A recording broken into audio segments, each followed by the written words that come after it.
What's going on, guys? My name is Nico, and this is episode 100 and something of uploading a video to YouTube every single day so I get better at speaking to the camera. And I was inspired to make this video because today is one of those days where I haven't been as disciplined and as focused as I have been in the past. And it's fine. That's a thing. It's fine. You know, some people will tell you to just push through the pain and focus and be disciplined because that's what it takes for success.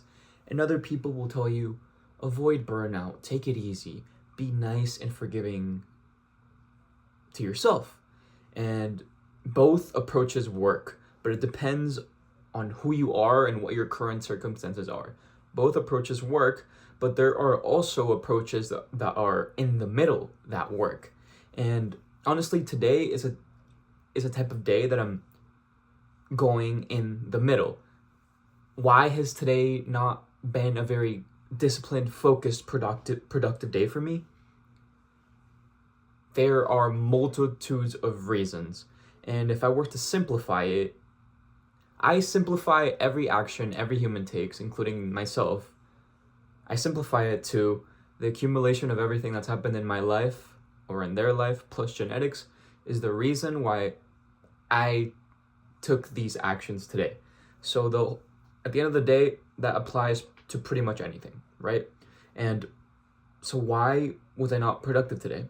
Because the accumulation of everything that's happened in my life plus my genetics has made me be this way. Now, if we go a little bit deeper, there were a lot of thoughts in my head, a lot of thoughts that didn't serve me, a lot of urges to not want to do the work, a lot of resistance, a lot of temptations that I had to resist. And it was just overpowering. The work that I was doing today was kind of boring. I have a coffee catering business, and I was trying to learn a little bit about Google Ads. And before, I was motivated and felt good about it, but then I'm reading, and there are terms, and there's data. I got bored a little bit, I got distracted, and I wasn't too productive. And not only that, yesterday I went to the gym with one of my friends, and he was giving me tips because I'm losing weight. And he was asking me, so how often do you weigh yourself? And I was like, honestly, I'm not gonna lie to you. I weigh myself every day that I feel like the scale is gonna be down. And why do I do this? Because I want to see the scale being down. And I know that there are lots of downsides to this. But I've experienced and I know that when the scale goes up, that's something that is really difficult for me to get over. Because for whatever reason, because of my childhood, because of my traumas, because of how I felt about my body,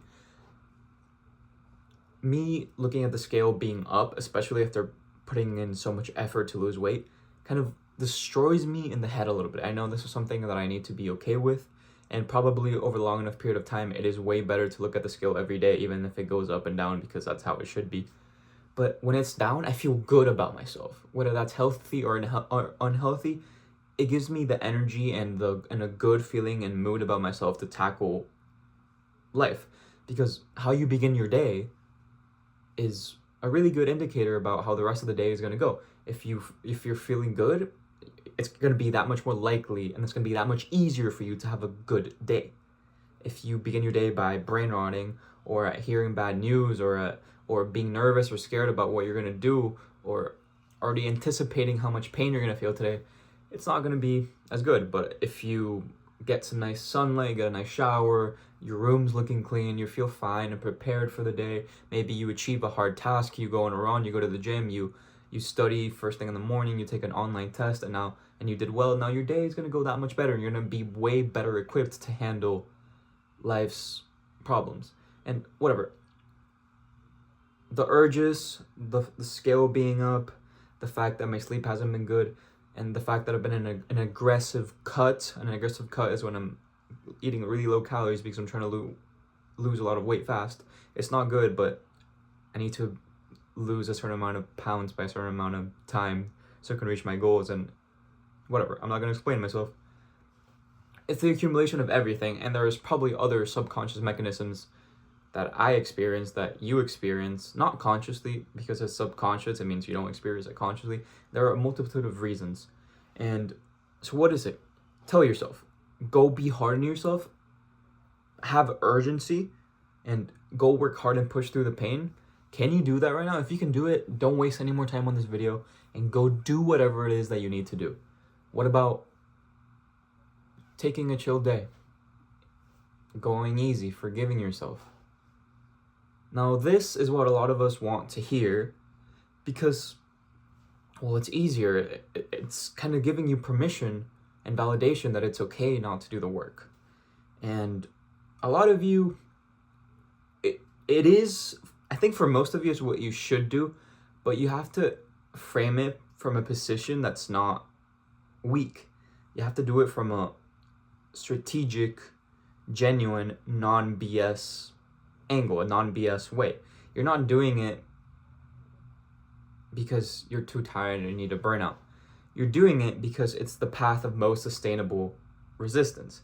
Have you guys heard of the path of least sustainable resistance? Which is where you just give in to every desire, and if you're feeling tired, you automatically go rest. The path of most sustainable resistance is when you push enough so that you can continue and improve your ability to deal with resistance over a long enough period of time. For me, today, I'm fine, because I'm going to get, the rest of the day, I'm going to do some of my easier tasks. I still sat down and worked. I'm going to work a little bit more. So I know the day, I'm not going to completely just go and brain rot. I'm going to go to the gym and watch Netflix while I get my steps in, which is something I don't normally do. But this is like keeping my baseline habits, and it's also eventually programming me to be the type of person that eventually is the person that I want to be.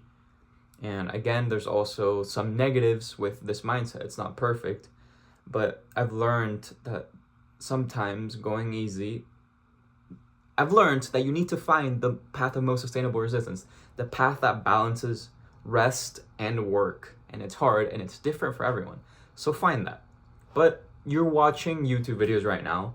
You're probably the type of person that wants to avoid work, and you honestly know you should be disciplined, but someone yelling at you, just be disciplined, bro, isn't gonna work. Honestly, for some of you it might, but most of you it won't. So what is the best thing for you to do? The best thing for you to do is, in 10 seconds when I end this video, is take an action. Any little tiny action. Don't commit yourself to doing a really hard task. Like, don't commit yourself to going to the gym if that's really hard, or studying. Commit yourself to putting on your shoes, and then you can decide whether you go to the gym. Commit yourself to sitting on your desk, and then commit yourself to studying. Go on a 1-minute walk, a 5-minute walk. Say hi to your mom. Go have a conversation with your mom. Do 1 push-up. Anything like that, that's going to plant a seed in your head to eventually become a disciplined person. Those are literally the frameworks I use when I'm in a rut and when I was a loser that didn't do anything all day.